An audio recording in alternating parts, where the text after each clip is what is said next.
நண்பர்களே, நான் இன்றைக்கி உங்களுக்கு ஒரு கதை சொல்ல போகிறேன். அந்த கதையை கேட்டு நல்லா ஷேர் பண்ணுங்கள், சப்ஸ்கிரைப் பண்ணுங்கள், என்ஜாய் பண்ணுங்கள். வாங்க கதைகளை போகலாம்.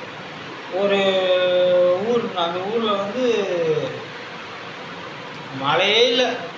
மழையே இல்லாமல் வெயில் அது பாட்டுக்கு அடிச்சுக்கிட்டே இருந்தது. எங்கே பார்த்தாலும் குளம் காஞ்சி கிடந்தது.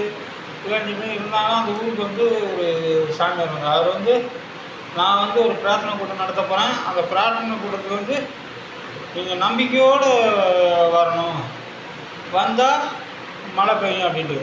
சரி, உடனே ஊர் ஜனங்களெல்லாம் அங்கே போயிருக்காங்க. ஆனால் போன ஒருத்தரம் இல்லை, ஏதோ சாமியார் சொல்கிறாரு, நம்மளும் போவோம் அப்படின்ட்டு அவங்க போயிருக்காங்க. போனால் அங்கே அந்த ஊரில் சாமியார் வர்ண பவன்கிட்ட வேண்டிக்கிட்டு இருக்காரு, கடவுளை எப்படியாவது மழையை வர வைங்கன்னு. ஆனால் மழை வரவே இல்லை. கடைசியில் ஒரு பையன் என்ன பண்ணியிருக்கான், ஒரு கொடையை ஒன்று எடுத்துக்கிட்டு போனான். கொடை எடுத்துகிட்டு போனவன்னா, அவன் கொடையை எடுத்துகிட்டு போனதுமே தான் மழை பெஞ்சு ஊற்றி அந்த ஊரில் ஏரி குளம் எல்லாத்தையும் நிறுத்திட்டான். உடனே சாமி வரான். நான் என்ன சொன்னேன், நம்பிக்கையோடு ஒருத்தராது வாங்க, அப்போ தான் கடவுள் மழை பெய்ய வைப்பாருன்னு. நீங்கள் கேட்கல. ஆனால் அந்த பாருங்கள், இந்த சிறுவன் நம்பிக்கையோடு வந்தான். அதனால் கடவுள் நம்பிக்கைக்கு நம்ம இறங்கி நம்ம இந்த ஊரில் மழை பெய்ய வச்சார். அதான் இந்த எதையும் நம்பிக்கையோடு நம்ம கடவுளிடம்னா எதுவுமே நல்லபடியாக நடக்கும். அதுதான் இந்த கதையோட அர்த்தம். அடுத்து இன்னொரு கதை. ஒரு ஊரில் ஏகப்பட்ட எலிங்க. சுவை திறந்தா அதுக்குள்ளே எலி, பீரோவை திறந்தா அதுக்குள்ளே எலி, எங்கே பார்த்தாலும் எலி. இப்படியே இருக்கும்போது அவங்க இந்த எலிக்கு ரசத்தை வச்சாலும் ஒன்றாவில் என்னென்னமோ வச்சு பார்க்குறோம், ஒன்றுமே பண்ண முடியல.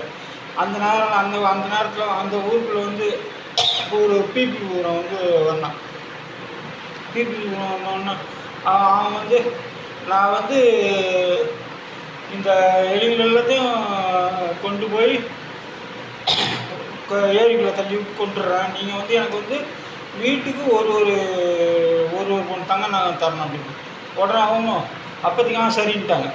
சரின்ன உடனே அவனும் அந்த எலிகளுக்கு உள்ள ராகத்தை பாடின உடனே எல்லா எலியும் பின்னாடியே போய் ஏரிக்குள்ளே செத்து போன உடனே திருப்பி அவங்க எல்லார்கிட்டையும் எனக்கு சொன்ன மாதிரி ஒரு தங்க நாணயம் கொடுங்க அப்படின்னு கேட்டுருக்கேன். ஆனால் அவங்களுக்கு தான் இப்போ வேலை முடிஞ்சிடுச்சு. வேலை முடிஞ்சோடனே எனக்கு உனக்குலாம் தங்க நாணயம் தர முடியாது, போ அப்படின்ட்டு. உடனே அவன் மனம் போயிட்டான். நம்ம இவ்வளோ உடனே டக்குன்னு பிபி எடுத்து ஒரு பிபி பூனாம் பாருங்கள். பிபி பூனா ஊரில் உள்ள எல்லா குழந்தையும் அவன் பின்னாடியே போயிடுச்சு. அவனை அந்த குழந்தைங்களை கூப்பிட்டு எங்கேயோ போயிட்டான். இப்போ அந்த ஊரில் எலியும் இல்லை, குழந்தைங்களும் இல்லை. குழந்தைங்க இல்லாத ஊர் எப்படி இருக்கும், வெறிச்சோடி கிடக்கும். உடனே எல்லோரும் அவங்க தவற வருந்தி, ஆனால் அந்த பிபிகாரனை சொன்னால் பிபிகாரனை காணும்.